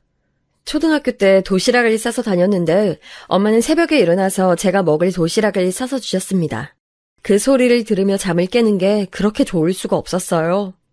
엄마는 저에겐 참 다정하고 웃음도 많고 쾌활한 사람이었는데 다른 사람들한테는 그렇게 본인을 드러내는 성격은 아니었습니다. 친구들 엄마들이 교문에 데려다 주러 와도 엄마는 저에게 부끄럽다고 말하며 숨어 있기도 했거든요. 그런 엄마를 이상하다고 생각했던 적은 없고 그냥 아무렇지도 않았던 기억이 납니다. 또 눈이 너무 많이 오거나 비가 많이 오면 학교에 갈 수가 없어 엄마랑 마루에서 비나 눈 구경을 했는데 그것도 참 좋았어요. 주변에 슈퍼는 당연히 없던 외진 곳이라 주로 엄마와 저는 집에서 직접 만들어 먹었는데 마당에서 기르던 배추와 상추 그리고 토마토와 고추는 아직도 기억이 생생하게 나네요. 슈퍼는 초등학교가 있던 동네까지 가야 나왔는데 제가 학교에서 공부할 때 엄마는 종종 가서 두부와 달걀을 사서 저를 기다리곤 했습니다. 엄마는 된장찌개를 저에게 많이 만들어주셨는데 아무리 제가 커서 흉내를 내도 그 맛은 똑같지 않더라고요. 제가 초등학교에 들어가고 놀랐던 점은 다른 친구들은 아빠라는 존재가 있다는 것도 그랬지만 다들 할머니와 할아버지라는 존재가 있다는 거였습니다. 저한테는 엄마를 제외한 가족은 있지 않았고 아빠야 태어날 때부터 없었으니 그렇다 쳐도 엄마는 형제자매도 없는 외동이었고 엄마의 부모님인 외할아버지와 외할머니도 저는 존재하지 않았어요. 엄마, 나는 외할아버지랑 외할머니가 왜 없어? 다른 애들은 다 할머니랑 할아버지가 있대. 나만 없어. 물어봐도 엄마는 그냥 웃으며 저에게 하늘에 계시니까 없다고 간결하게 말씀해 주셨습니다. 그럼 어린 저는 그렇구나 생각하며 대수롭지 않게 넘기곤 했었죠. 초등학교에 다니며 옆 친구들과 자연스럽게 비교할 일이 많았는데 한 가지 이상했던 점이 있었습니다. 엄마와 저는 아침부터 밤까지 계속 같이 있었다고 했잖아요. 심지어 엄마는 제가 학교에 가면 저를 데려다 주었기 때문에 진짜 종일 같이 있었는데 엄마는 그때 분명히 직업을 가지고 있지 않았습니다. 그런데 이상하게 우리 집은 그렇다고 가난하진 않았어요. 비록 시골에서 외진 곳에 살았지만 가끔 산을 타고 옆 동네로 가서 버스를 타고 가까운 광역시에 가서 옷이나 생필품을 구입하곤 했는데 그때도 그냥 돈은 모자라서 못 사거나 그러진 않았습니다. 엄마가 경제활동을 분명히 하지 않았는데 돈이 부족한 적은 없었다는 거예요. 처음엔 그게 당연한 건 줄 알았는데 초등학교 5학년 때 친구가 저에게 너희 집은 뭘로 돈을 버냐고 물었을 때 그제야 우리 집이 특이하다는 것을 알게 됐어요. 하지만 저는 그게 그렇게 중요한 사항은 아니었습니다. 엄마와 같이 사는 게 중요하지 어디서 돈이 나오는지가 중요한 게 아니었거든요. 그렇게 시골에서 초등학교까지 나왔는데 중학교부터는 광역시로 이사가서 살았습니다. 엄마는 제가 나온 초등학교 옆에 중학교가 있긴 하지만 중학교부터는 큰 도시에서 나오길 원했어요. 저는 어릴 때 엄마 손을 잡고 가서 봤던 광역시 모습이 머리에 있었는데 별로 가고 싶지 않았습니다. 시골에서 태어나서 시골 생활에 익숙했던 저는 도시로 가는 건 두려웠거든요. 그래도 다행히 엄마가 같이 가니까 그걸 위안 삼아 중학교 입학을 앞두고 엄마와 저는 광역시로 이사가게 되었습니다. 원래 살던 시골집은 그대로 두고 광역시에 새로 집을 구해서 갔는데 방학마다 시골에 내려가서 있을 정도로 저는 그 집을 사랑했어요. 사방이 고요하고 마루에 앉으면 그렇게 평화로울 수가 없었습니다. 시골에 살 때 엄마는 저를 데리고 종종 마을에서 제일 높은 언덕 위까지 저를 데리고 갔는데 되게 가팔라서 헉헉거리면서 올라갔어요. 그렇게 올라가면 우리 동네는 물론이고 제가 나온 초등학교가 있는 옆 동네도 보였습니다. 여기부터 저기까지가 우리 딸이 나중에 가질 땅이야. 미리 한번 봐봐. 되게 넓지? 엄마는 저렇게 저한테 말하고 제가 응? 하고 되물으면 거짓말이야 하고 웃어서 저는 그때까지도 그게 사실인 줄 몰랐던 기억이 나네요. 아무튼 광역시에서 중고등학교를 다 나왔는데 엄마는 그때도 딱히 직업이 없었습니다. 초등학교 때처럼 저와 등하교를 같이 한 것은 아니고 어차피 제가 다닌 학교와 엄마와 제가 살던 집이 2분 거리라 창문에서 제가 보일 정도였어요. 엄마는 제가 등교하면 집에서 혼자 책을 읽거나 클래식 음악을 듣곤 했습니다. 도시에서 살기 전엔 싫었지만 막상 사니까 좋았는데 그 이유 중 하나는 영자 이모였어요.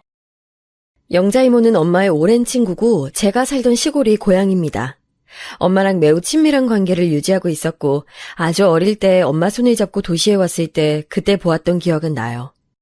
영자 이모는 도시에서 결혼해서 자리 잡았는데 자식이 2명 있었습니다.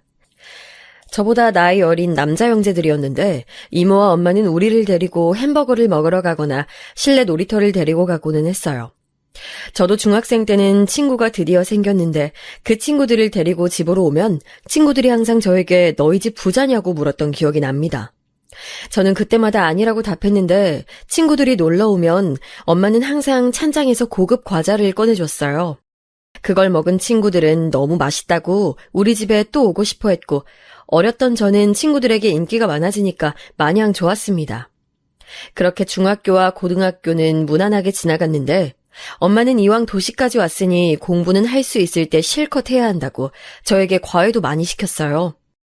다행히 제가 공부에 흥미가 재능이 없으면 슬펐을 텐데 워낙 탐구하고 생각하는 것에 관심이 많았던 저는 과외를 받으며 항상 높은 성적을 유지했습니다.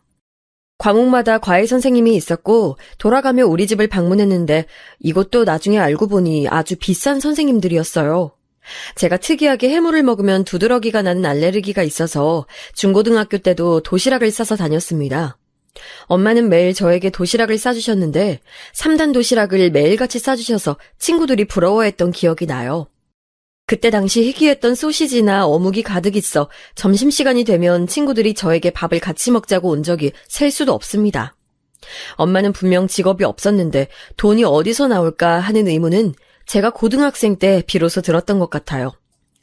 다른 집 친구들은 다 엄마나 아빠가 직업이 있고 그래서 월급을 받는다고 하는데 우리 엄마는 직업이 없고 월급도 받지 않아 보였거든요. 엄마는 직업이 뭐야? 다른 친구들 부모님은 다 직업이 있는데 왜 엄마는 없지? 나? 우리 딸 엄마. 엄마가 직업이야? 뭐야, 그런 게 어딨어. 엄마는 제가 돈이 어디서 나냐, 엄마 직업은 뭐냐 물을 때마다 그저 웃으며 제 엄마가 직업이라는 말만 했습니다. 가난하지 않았고 특히 도시에서 살았을 때는 하고 싶은 것을 다 하고 살았고 먹고 싶은 것도 다 먹으며 살았기 때문에 의문이 있어도 저는 엄마가 저렇게 대답하면 저도 웃고 넘겼어요. 그렇게 고등학교까지 졸업하고 저는 대학교에 진학하게 됐는데 그 광역시에서 제일 유명한 학교에 입학하게 됐습니다. 사교육의 힘이 중요한지 저는 그때 알았어요. 그런데 저는 유명 대학교에 입학해도 그렇게 즐겁진 않았습니다. 왜냐하면 엄마가 저보고 이제 성인이 되었으니 혼자 살라고 하더라고요. 본인은 다시 우리가 살던 고향으로 돌아간다고 이제 혼자 독립하라고 엄마는 말씀하셨는데 저는 전혀 기쁘지 않았습니다.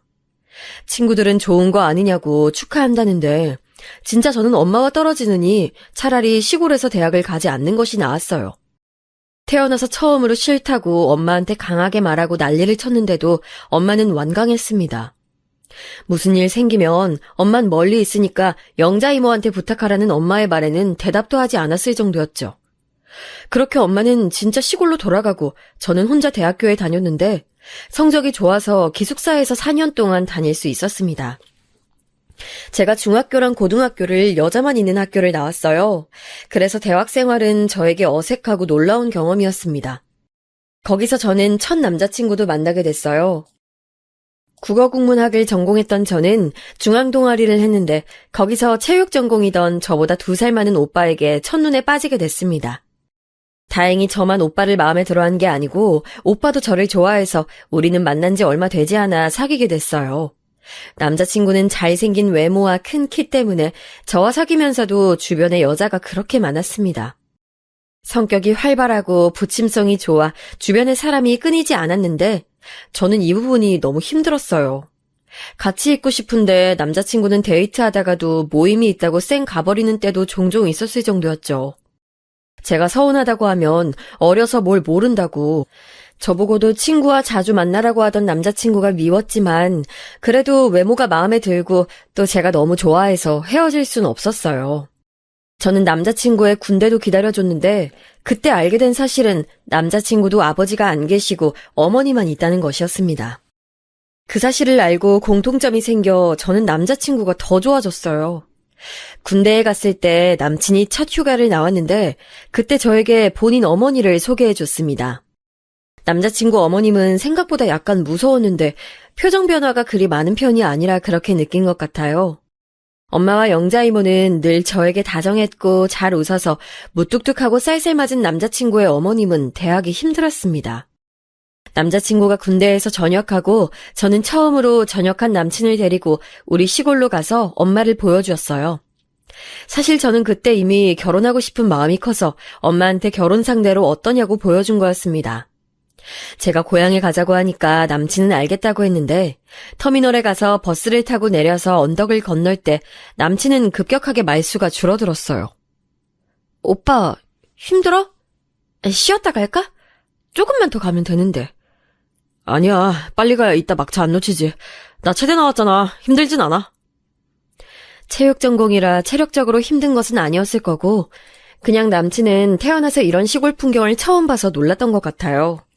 제가 어릴 때 살던 집은 도시랑은 완전히 달라서 화장실도 밖에 있고 되게 좁았습니다. 그래서 남자친구는 눈에 띄게 당황했는데 그때는 그런 모습을 보면서도 웃고 넘어가게 됐어요. 엄마는 우리가 온다는 소식을 미리 알고 있었는데 집에 들어가니 온갖 진수성찬이 차려져 있었습니다. 딸이 처음으로 남자친구를 사귀어 엄마에게 보여준 게 그렇게 재밌는 일인지 엄마는 계속 웃고 있었어요. 그렇게 저와 남자친구는 되게 자연스럽게 서로의 어머님들에게 상대를 보여줬고 대학 졸업을 하며 결혼까지 하게 됐습니다. 이 결혼도 결코 순탄하게 이루어지진 않았는데 아니 글쎄 양가에서 두 분 다 반대하셨기 때문이에요. 우리 엄마도 시어머니도 이 결혼은 안 된다고 반대하셨습니다. 얘기를 들어보니 시어머니는 제가 시골 출신이고 아버지의 행방도 몰라서 싫다고 하셨고 우리 엄마는 남자친구 자체를 그렇게 마음에 들어하지 않았어요. 일단 시어머니는 본인 아들에 대한 자부심이 넘쳤는데 남자친구 정도면 집안 좋은 여자와 결혼할 수 있는데 왜 굳이 저와 하냐는 주의였습니다. 저한테도 대놓고 아가씨가 다른 남자 찾으라고 말할 정도였으니까요. 결혼 얘기를 직접적으로 꺼내기도 전에 저한테 남자친구와 사귀다니 전생에 나라를 구한 게 틀림없다며 복받은 거라고 말씀하시기도 하셨습니다. 우리 엄마는 남친 자체를 마음에 들어하지 않았는데 건방지다는 이유였어요. 남친이 체육 전공이라 기가 세고 또 외모가 잘나서 인기가 많으니 거기에 대한 자부심도 있었는데 그게 겉으로 티가 많이 났는지 엄만 온순하고 다정하고 저만 바라보는 남자를 만나길 원하셨습니다. 저는 어릴 때부터 엄마와 딱 붙어 지냈고 엄마가 제 인생의 전부라 웬만하면 엄마 말에 다 따르는 편이었는데 저 땐 남자친구가 아니면 안 될 것 같은 기분이 들고 꼭 이 사람과 결혼하고 싶은 마음이 컸어요. 엄마가 저를 키우며 처음으로 저에게 큰 소리를 냈던 때가 바로 저 때입니다. 그렇게 양가에서 대놓고 서로 싫어하는데도 남자친구와 저는 결혼까지 하게 됐는데 그 이유는 제가 임신했기 때문이에요. 시어머니와 엄마는 제 임신 소식을 듣고 어쩔 수 없이 결혼 허락을 했는데 결혼식은 나중에 아기를 낳고 올리기로 하고 먼저 같이 살기로 했습니다. 그런데 이 과정부터 순탄하지 않았어요. 남편과 시어머니는 제가 같이 시댁에서 사는 것을 원했는데 우리 엄마는 그것만은 절대로 안 된다고 반대했기 때문입니다. 그럼 시골에서 살자고? 우리 엄마 나쁜 사람 아니야. 너무 걱정하지 않으셔도 된다고 말씀드려. 같이 살면 오히려 우리한테 좋은 일이야. 아니, 시골에서 살자는 건 아닌데 따로 집을 얻어서 살길 원하는 것 같아. 남편과 저는 이 문제로 얘기를 많이 했었는데 저는 몇 번 본 시어머니의 이미지가 좋지는 않았지만 제가 그때 당시 남편에게 의지를 많이 했기 때문에 결국 남편의 말에 따르게 됐습니다. 엄마는 이 사실을 알고 저에게 속 터진다고 대놓고 말씀하시며 일단 제가 좋을 대로 하라고 하셨죠. 저는 대학 졸업하고 진짜 거의 바로 임신했기 때문에 딱히 직업이 없었고 남편은 체육 전공을 살려서 태권도 학원을 운영했습니다. 아예 처음부터 시작한 학원이라 거기에 온 신경이 쏠려있던 남편은 저에게 신경을 많이 써주지 않았어요. 서운한 마음이 없었다면 거짓말이지만 그래도 그 과정이 다 우리 아기와 잘 살려고 하는 거니까 절대 밖으로 서운함을 표출하진 않았습니다. 워낙 바빴던 남편 덕분에 시어머니와 둘이 있는 때가 대부분이었는데 시어머니와 한 집에 사는 것이 그렇게 힘든 일인 줄 그때 알게 됐어요. 제가 해산물을 못 먹는다고 말했잖아요. 그런데 시어머니는 해산물을 되게 좋아하셨습니다.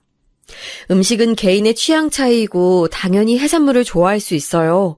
그거 가지고 뭐라 하는 것은 절대 아닌데 그렇다고 제 임신기간 내내 해산물 요리만 계속 하시니까 전 집에서 뭘 먹을 수가 없었습니다.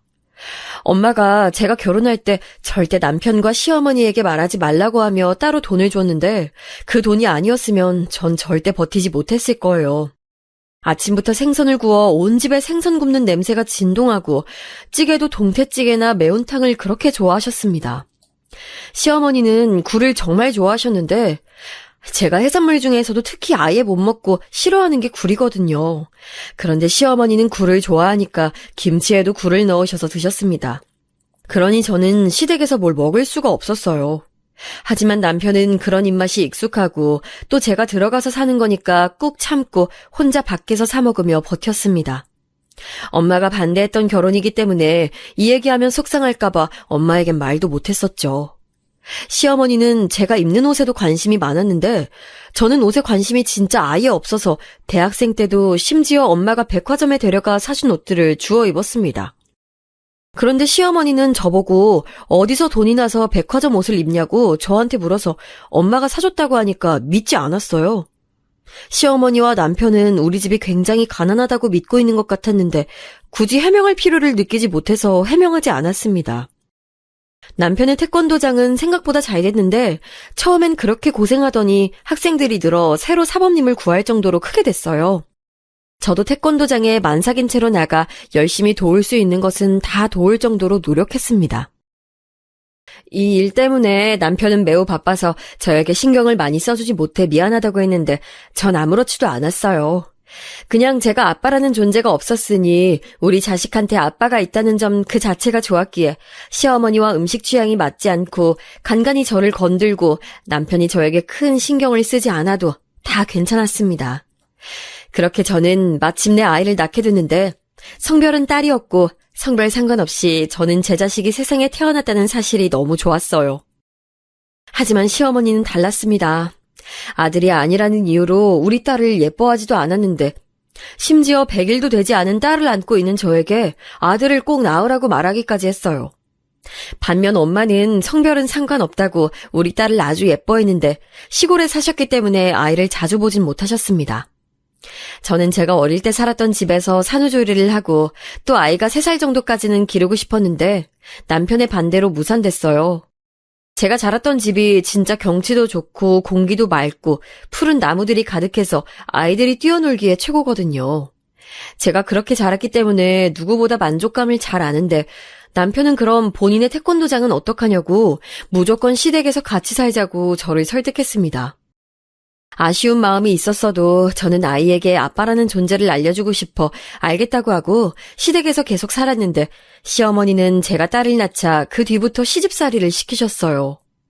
딸이 신생할 때 많이 울긴 했었는데 당연히 신생하니까 우는 건데 저에게 왜 울리냐고 뭐라 하기도 하고 말도 못하는 딸한테 뭐가 그렇게 불만이길래 종일 우냐고 짜증까지 냈습니다. 하는 수 없이 시댁에 같이 있으면 시어머니가 짜증을 너무 내니까 저는 아이를 데리고 산책을 되게 자주 하기도 했고 엄마 집까지 가기는 무리라서 영자이모네 집으로 가기도 했어요. 영자이모 아들들은 저보다 어려서 아직 결혼하지는 않았는데 그 아들 2명이 오히려 우리 남편보다 딸을 많이 안아줄 정도였습니다. 이모는 제가 오면 해산물을 제외한 요리를 해줬는데 그럴 때마다 얼마나 고마웠는지 몰라요. 이모한테 자세하게 말하면 엄마한테 말이 들어갈까봐 일부러 시댁에서 잘해줘서 좋다고 하고 남편 칭찬도 자주 했습니다. 일단 남편이 겉으로 볼 때 태권도장이 되게 잘 됐기 때문에 이모도 저한테 결혼하길 잘했다고 했을 정도였죠. 시어머니의 아들 사랑은 제가 딸을 낳고 남편의 태권도장이 운영이 바빠지며 더 심해졌습니다. 우리 아들이 밖에서 힘들게 벌어오는데 이렇게 사치를 부리면 어떡하니? 네가 돈이 어디서 나서 그런 걸 사? 시어머니는 제가 무엇을 사거나 먹기만 하면 저 소리를 했는데 사실 그 돈은 남편 돈이 아니고 다 우리 친정엄마가 저한테 몰래 보내준 돈이었어요. 남편은 돈을 많이 벌긴 했지만 저에게 많은 돈을 주진 않았습니다. 제가 사치를 부리는 성격도 전혀 아니었고 그냥 우리 딸에게 예쁜 옷 입혀주고 싶어서 백화점에서 사서 입히면 그 돈이 어디서 났냐고 왜 소중한 본인 아들 돈을 펑펑 쓰고 다니냐고 진지하게 화를 너무 많이 내는 시어머니가 무서워서 전 나중엔 돈이 있어도 쓰지 않았어요. 남편의 태권도장은 날이 갈수록 잘 됐는데 그 근방에 태권도장이 남편 학원이 아니면 있지 않아서 독점했기 때문에 그 동네 어린이들은 다 남편의 태권도장으로 왔습니다. 또 남편 성격이 워낙 밝고 좋아서 영업력이 좋아 여기저기 학교 앞에 가서 직접 아이들에게 도장에 놀러오라고 하며 등록을 유도하기도 했고 그 지역 토박이라 아는 사람이 많아서 영업하기에도 쉬웠어요. 혼자 운영하는 게 힘들 정도로 잘 돼서 저도 어린 딸을 업고 나가서 태권도장을 청소하고 아이들 출석 관리도 도와줬습니다. 초대박이 났단 말을 듣고 우리 친정엄마도 매우 좋아하셨는데 저는 일부러 제가 시어머니 시집살이 때문에 힘들단 말을 굳이 하지 않았어요. 남편은 돈을 그렇게 많이 벌며 시어머니한테는 그때 당시 월 100만 원을 주고 우리 엄마에겐 고작 5만 원만 줬는데 그건 진짜 서운했습니다. 시골 노인한테 이 정도면 진짜 후하지. 우리 엄마는 우리랑 같이 살면서 얼마나 고생해. 그치? 난 우리 엄마만 생각하면 가슴이 아파. 너무 고생을 많이 했어. 남편은 시어머니가 우리와 살며 집안일도 해주시니 그 정도는 당연하다고 했는데 사실 그 집안일도 제가 더 했었어요. 남편이 출근하면 저는 딸을 업고 집에 바닥을 닦고 쓸고 다음엔 빨래하고 요리하고 장 보러 시장에 가고 바빴답니다. 엄마한테 5만 원을 주는 게 민망해서 제가 가지고 있던 비상금을 털어 조금 더 얹어서 엄마에게 사위가 준 돈이라고 속여 보내기도 했어요. 이런 상황에도 계속 결혼 생활을 했던 이유는 바로 우리 딸 때문이었는데 남편이 저에게는 속상하게 만들고 서운함을 안겼어도 우리 딸한테는 지극정성으로 잘했기 때문입니다. 엄마 둘이 살았던 어린 시절이 싫었던 것은 분명히 아니고 오히려 되게 즐겁고 행복하게 지냈던 기억들만 있는데 그것과 별개로 대한민국에서 아빠가 없이 산다는 것은 때때로 저를 힘들게 하긴 했었어요. 이건 진짜 아빠 없이 살았던 사람만 아는 심정인데 남들의 시선도 무시할 수 없었고 저는 아빠가 없었으니까 우리 딸은 아빠라는 존재가 있길 바랐죠. 남편은 딸이 신생아일 때는 바빠서 잘 안아주지도 않았는데 딸이 걷고 말하기 시작하니까 예뻐하기 시작했어요. 딸도 아빠를 좋아해서 그런 모습을 보면 저는 그냥 제가 혼자 꾹 참으면 되니까 힘들어도 절대 내색하지 않았습니다. 그렇게 시어머니와 맞지 않아도 견디며 사니까 어느새 딸이 초등학생이 됐어요. 제가 어릴 때 엄마와 좋은 추억이 가득해서 그 기억으로 인생을 살았던 만큼 우리 딸한테도 전 우리 엄마처럼 행복한 기억만 주고 싶은 마음이 가득했습니다. 그래서 시간을 일부러 만들어 딸하고 같이 여기저기 다니기도 하고 친정엄마를 보러 시골에 방문하기도 했었죠. 남편은 워낙 바쁘니 딸하고 둘이 엄마를 보러 갈 때도 많았는데 시골에 가서 딸하고 제가 어릴 때 놀았던 방식으로 놀고 친정엄마랑 셋이 술래잡기도 하고 고구마도 구워 먹고 뛰어노니까 어린 시절로 돌아간 기분이 들어 즐거웠어요. 엄마도 우리 딸을 너무 예뻐하시고 저한테 하셨던 것 이상으로 딸한테 잘해주니까 딸도 외할머니를 보러 가자고 저한테 먼저 조릴 정도로 좋아했습니다. 특히 겨울에 고향에 가면 우리 집 옆에 큰 언덕이 하나 있는데 거기서 썰매를 타면 그게 그렇게 재밌거든요. 어릴 때 엄마와 눈 뜨면 바로 달려가서 썰매를 탔었는데 이제 우리 딸을 데리고 둘이 타니까 너무 새롭고 좋았어요. 신기했던 점은 우리 딸은 제가 어릴 때 좋아했던 것을 자기도 좋아하더라고요. 저는 그렇게 썰매를 타는 것도 좋아했고 해질녘에 언덕에 올라가서 노을을 바라보는 것도 매우 좋아했습니다. 오죽하면 우리 친정엄마가 딸을 보고 제 어린 시절을 보는 것 같다고 말할 정도였어요. 언제 한 번은 우리 딸을 데리고 엄마와 셋이 제가 다녔던 초등학교에 갔던 적도 있는데 그땐 저도 모르게 눈물이 나왔습니다. 슬픈 감정은 절대 아니었고 그냥 거기 가니까 제 어린 시절이 생각나며 그리운 마음이 가득해서 그랬어요. 가난하게 자라지 않아 빈곤했던 기억은 없어도 그냥 그 시절을 생각하면 아련한 그런 마음이 누구나 있잖아요.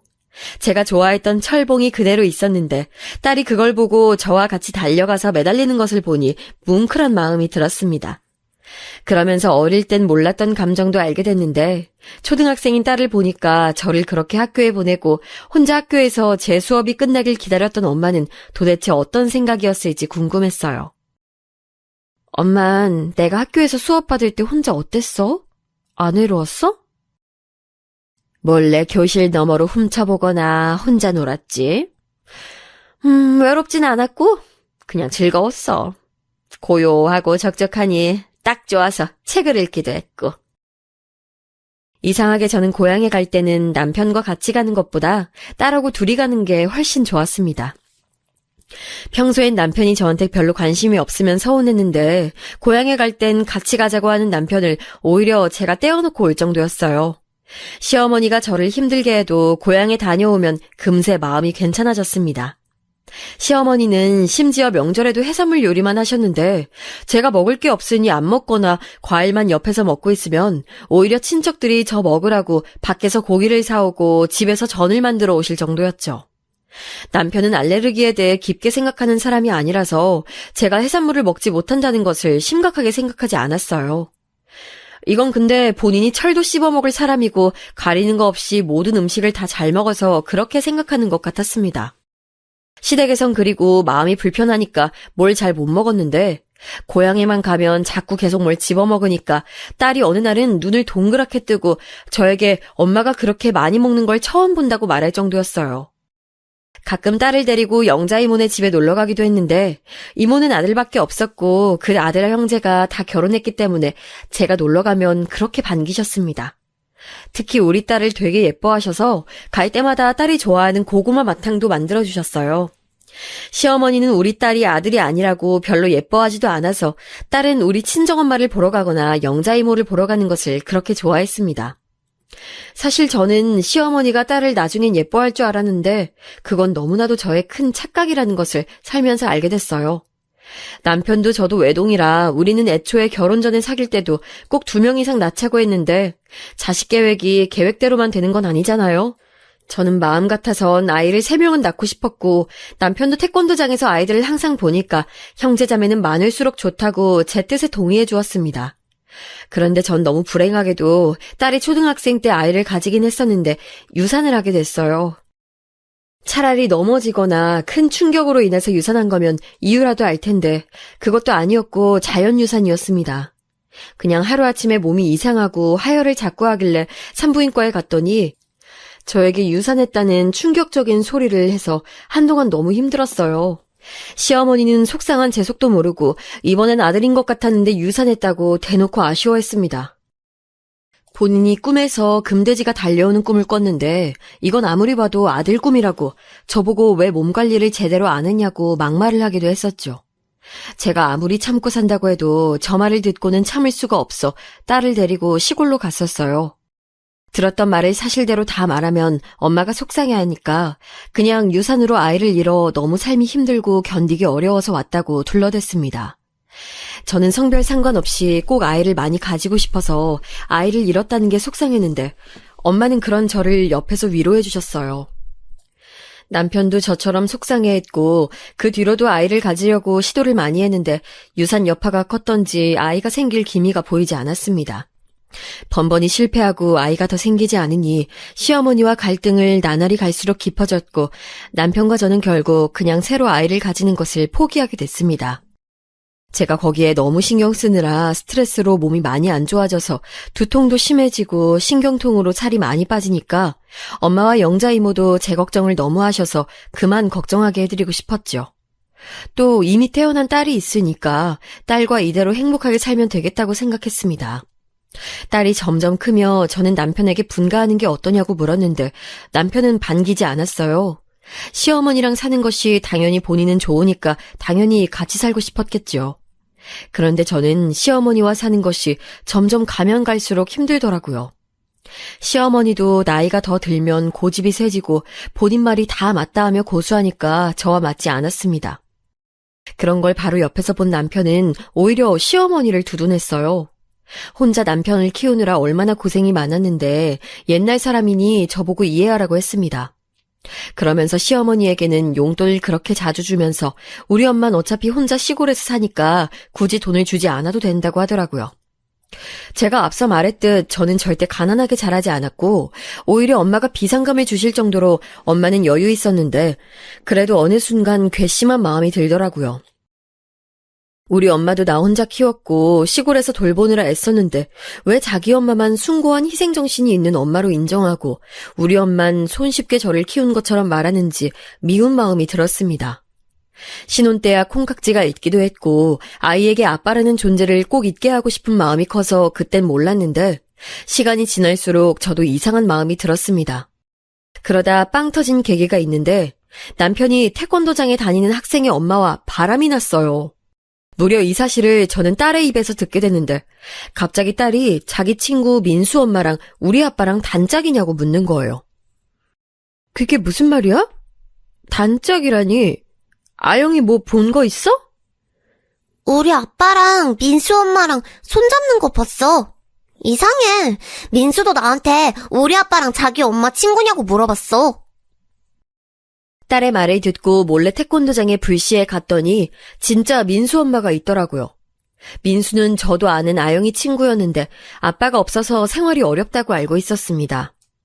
저도 남편도 아빠가 없었으니 그 심정을 알 것 같아 무료로 태권도장에 다니고 있던 친구라 저도 당연히 누군지 알았고 민수 엄마와 얘기도 몇 번 해봤었어요. 아이 학교에서 행사가 있으면 빠짐없이 참석했기 때문에 학부모 회의나 체육대회 때 민수 엄마랑 대화해본 적이 꽤 있었습니다. 제가 말없이 방문한 적이 몇 번 있어서 남편은 대수롭지 않게 넘겼고 민수 엄마도 태연하게 있기에 저는 처음엔 딸이 잘못 봤다고 생각했어요. 아이들은 거짓말도 자주 하니까 그냥 넘겼는데 바람 사실은 그 일이 있고 얼마 지나지 않아 알게 됐습니다. 그날은 딸이 같은 반 지수라는 친구 집에서 놀고 온다고 했어요. 한 동네에 살기도 했고 지수도 우리 태권도장에 다니던 아이라 저도 아는 친구여서 놀다 오라고 했는데 저녁 8시가 되어도 집에 오지 않아 민폐라는 생각이 들어 딸을 데리러 지수 집으로 가고 있었어요.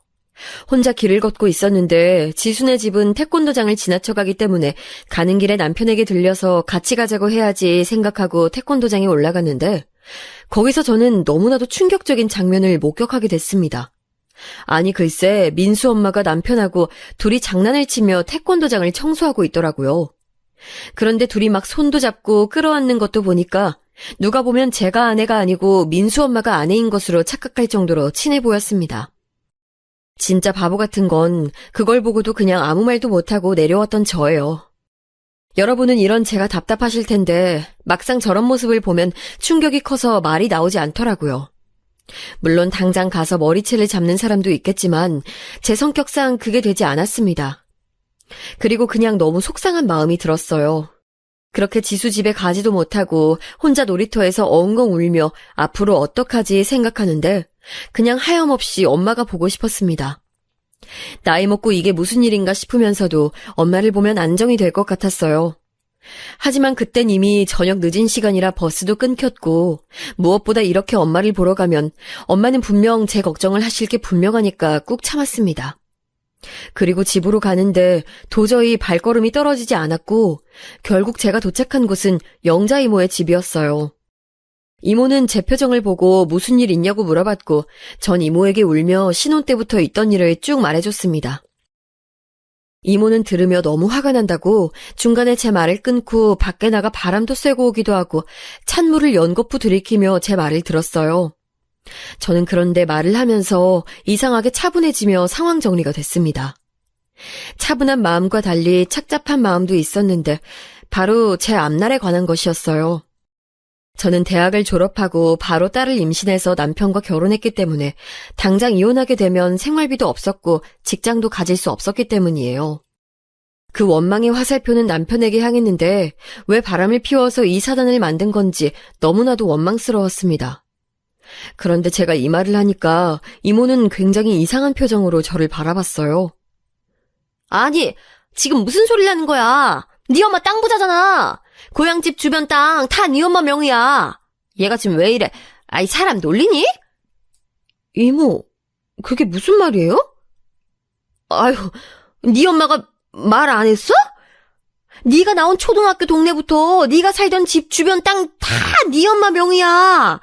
아마 아영이 죽을 때까지 돈 펑펑 써도 남을걸? 여기도 네 엄마 명의 건물 몇 갠데.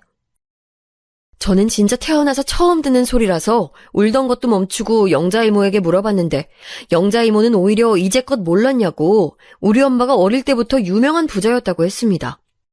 외할아버지도 유복하게 자랄 정도로 집안 대대로 부자였고 외할아버지와 외할머니가 제가 태어나기 직전에 돌아가셔서 형제가 없던 엄마가 그 재산을 다 가졌다고 했어요. 그리고 아빠는 외할아버지의 반대로 우리 엄마를 떠나갔기 때문에 저에게 아빠에 대해 아무 말도 하지 않았던 거라고 진실을 말해줬습니다. 저는 이 사실을 다 알고 나니까 그동안 왜 제가 가난하지 않았던 건지, 엄마가 어린 저한테 이 마을은 다 제 것이라고 했는지, 그게 전혀 거짓말이 아니었다는 사실을 알게 됐죠. 그렇게 너무나도 많은 사실을 알고 집에 갔더니 남편과 딸이 있었습니다. 예, 넌 애 엄마가 어딜 그렇게 싸돌아다니니? 그렇게 다니면 주변에서 사람들이 뭐라 한다고. 아유, 아까 이거 빨래 제대로 안 돼 있던데 이건 어떻게 해봐? 시어머니가 아무리 저한테 뭐라 해도 이제 타격이 없었습니다. 남편은 민수 엄마한테는 그렇게 방긋 웃었으면서 제 앞에선 웃지도 않고 피곤하다고 드러누웠는데 그걸 보며 기가 찼어요. 저는 그날 밤 단 한순간도 잠들지 못했는데 너무 많은 사실이 머리에 들어오니까 복잡해서 잠이 오지 않았습니다. 뜬 눈으로 밤을 새우고 다음날 딸을 등교시키고 무작정 엄마를 찾아갔는데 엄마는 제가 올 줄 알았는지 심지어 웃으며 저를 기다리고 있었어요. 엄마의 표정을 보자마자 영자 이모가 이미 소식을 알렸다고 짐작할 수 있었습니다.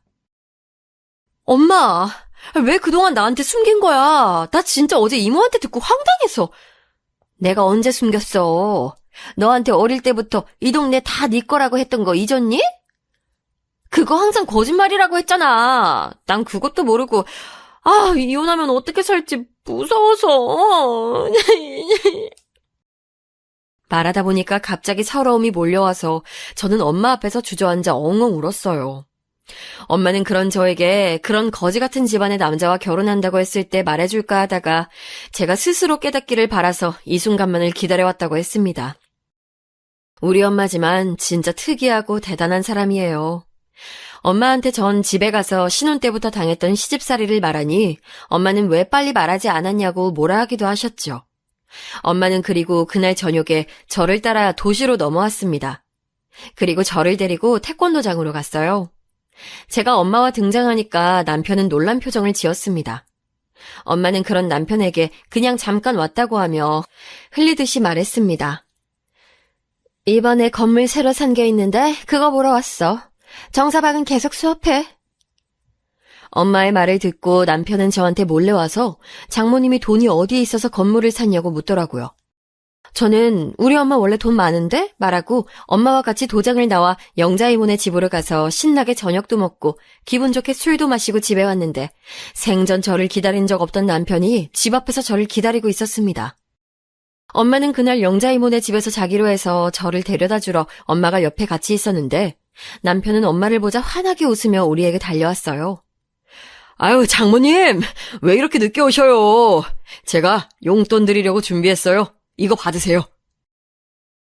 남편은 기가 막히게 진짜로 은행에 가서 돈을 뽑았는지 딱 봐도 두툼한 봉투를 주더라고요. 이제껏 우리 엄마가 시골에 사니까 5만 원이면 충분하다고 했으면서 건물을 살 수 있는 재력가라는 것을 알더니 저렇게 태도가 바뀌는 남편을 보고 전 할 말을 잃었습니다.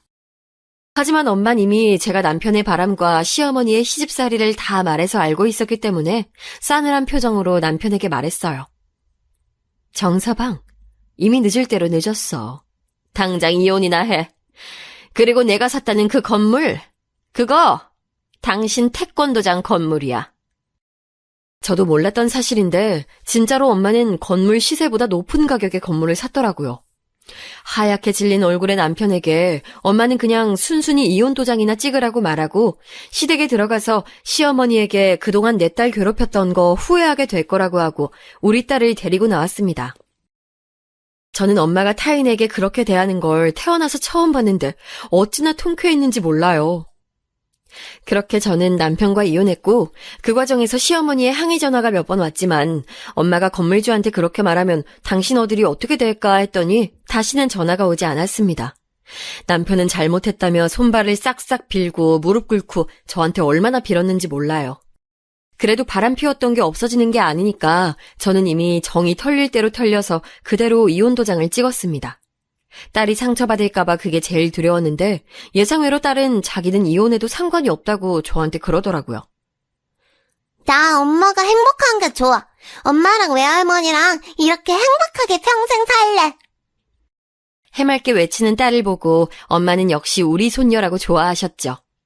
그 뒤로는 엄마가 제 명의로 건물을 넘겨서 월세를 받으며 딸하고 행복하게 살고 있습니다. 시골에 가서 살까 생각도 했지만 공부는 도시에서 해야 한다고 주장하는 엄마의 말에 다른 지역으로 이사가서 딸하고 동네에서 제일 비싼 아파트에서 행복하게 살고 있습니다.